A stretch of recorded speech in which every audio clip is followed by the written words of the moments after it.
gun, caulk tools, this tool, utility knife maybe, tile grout,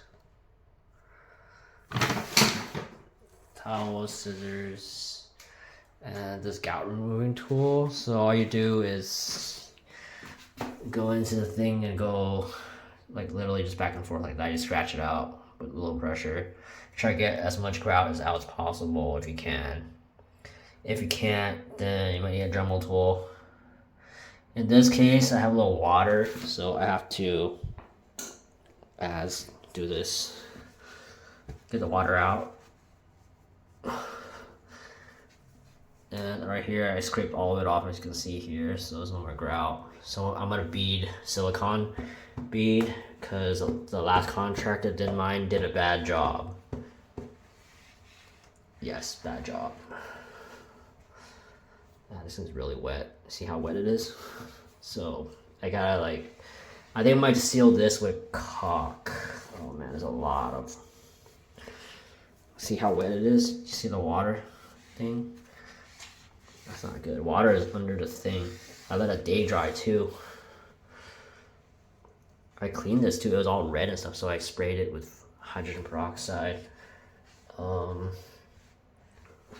Yeah, I'm gonna try. Wow, it's really ugly. Maybe.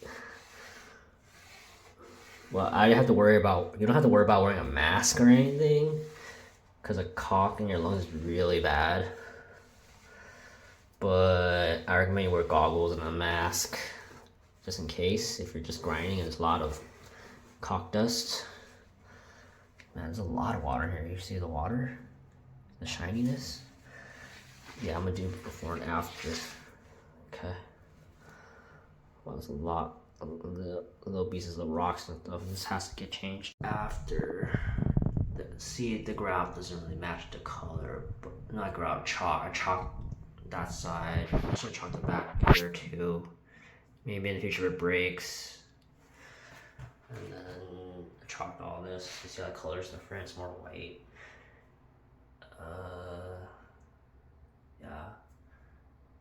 So I just did where it moves. Hopefully it doesn't change color, stays white, and doesn't shift.